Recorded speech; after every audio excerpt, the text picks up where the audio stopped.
I think the most wonderful thing for us with Prasadam Point was the several times that Prabhupada would individually take some prasadam and give it to us. And we took that as blessings, because you'd go a whole year or so just, and maybe Prabhupada would come visit America and you get a chance to visit one place where Prabhupada would be at, and then again in India. But so you'd have to, whatever association that you'd have with Prabhupada, you'd have to cherish in your heart and remember it. And that was, that personal association was wonderful.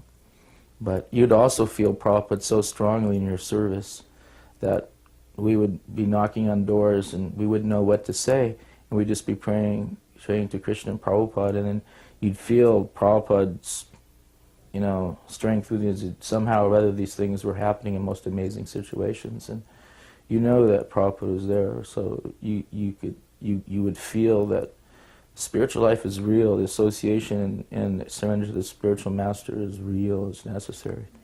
So those are very instructive feelings on Sankirtan. So in Vrindavan, 1972, October, I finally got a chance to see Srila Prabhupada. I hadn't seen him for 3 years because I always kept missing him. When I was down in Trinidad, he was in India. When I went to New York, he had just left New York. When I went to India, he had just left India. So finally, at this time, I got to see him. I remember him walking down the street in Vrindavan and thinking, of course I know that Srila Prabhupada is none different than his picture or his personal form, but I do remember thinking, it's so nice to see him.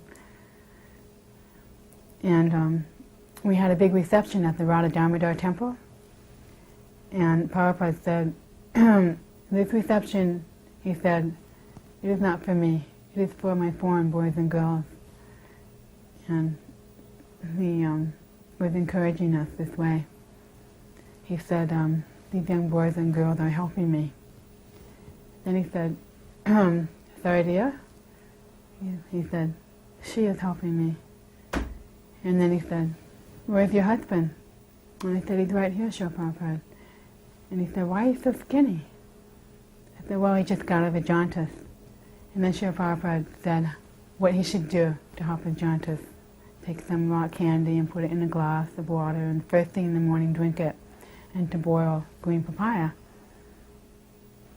But when he kind of singled me out in this way, after not seeing him for a few years, I knew that he was very pleased by our preaching work. I remember in San Francisco trying to please him by buying him some cloth. I remember trying to buy him a dhoti. I remember knitting him a pair of slippers, and I remember buying him a manga. And in each case, he was not pleased with the gifts I offered. So I knew that my offering was preaching. Once I gave Prabhupada something with I think it was fresh boysenberries. And he said, oh, this is very good. What is this? And I said, well, that's called a boysenberry. It's a cross between a couple of different kinds of berries by a man named Boysen. He said, it's very good. Poisonberry? And I said, no, sir, boysenberry. And he laughed. He was joking. And so I told the devotees that story. As it's one of Prabhupada's lighthearted, joking moods. And sometime later, not too long later, boysenberries were in the kitchen, and one of the Matajis said, you can't offer those, they're poisonous. Prabhupada said they're poisonous. So I told Prabhupada, I said,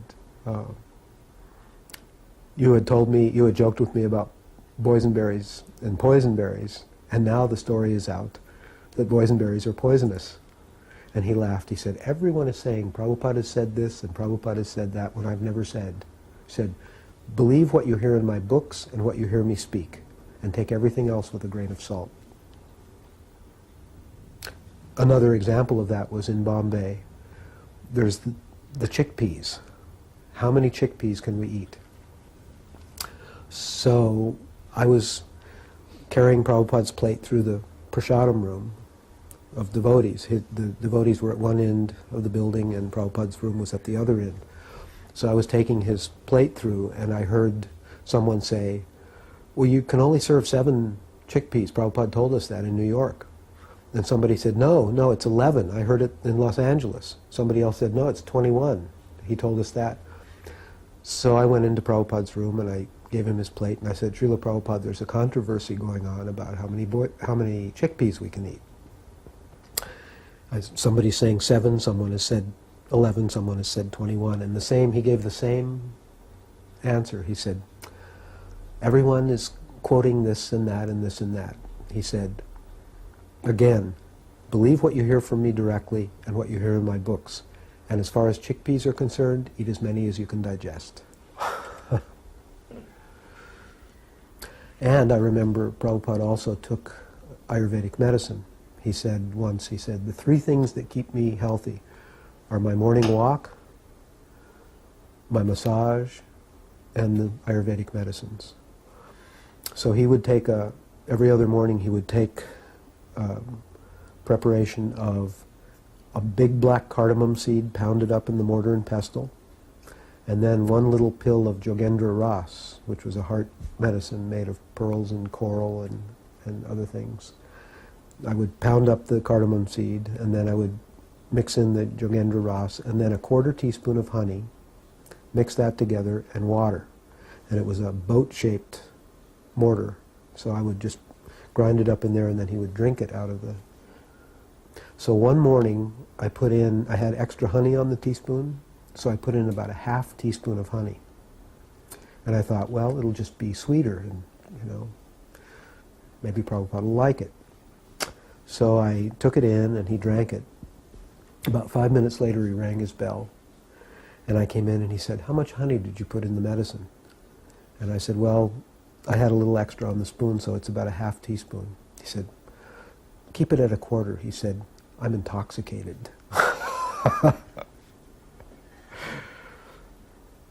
Right before Prabhupada left, I went to India to give the conference with Damodar Maharaj, Sudha, Putta Prabhu, and others on the first international conference on Life Comes from Life, and I was a geologist giving a paper on evolution. So I arrived with Atreya Rishi. We ended up on the same plane. And we went right to see Prabhupada, and we walked in Prabhupada's room, and Atreya was shocked, as I was, to see Prabhupada so thin. And Prabhupada could see. Prabhupada was so thin, just all bones, how shocked Atreya was. And he turns to Atreya. Atreya can give you more details. And he says, so I've been preaching to you that I'm not this body. Now you see my body is gone, I'm still here. Now do you understand I'm not this, you're not this body? And he used Atreya's shocked expression to emphasize the point, he's not this body. I remember Prabhupada is not so much in the past. A lot of times we look at things as reminiscences of Prabhupada, but Prabhupada now in the present. He would say, many times, I remember in Atlanta when he was offering Guru Pooch to his spiritual master, he would say, when he first came to America, that he was trying to do this impossible, but he did not feel alone because his spiritual master was always there. So Prabhupada, although every devotee of every disciple of Prabhupada devastated, Prabhupada left us, but Prabhupada left us physically, but his instructions are ever much present. And he's there even with us today if we take the time to want to follow those instructions. So Prabhupada in the present is also, he's not finished with his pastimes. And so we just hope that somehow either we can not commit so many offenses to all my God brothers that we can be around somehow to help participate in those. Because Prabhupada wanted this planet to be changed, and he wanted this Varnashram to be implemented, and so many things that they're waiting to be done. They're already successful. It's just a question of being qualified enough to participate in them. And that's the thing. The devotee has to become qualified to take the mercy of his spiritual master by following his instructions and becoming very serious about implementing and serving lotus feet of a spiritual master.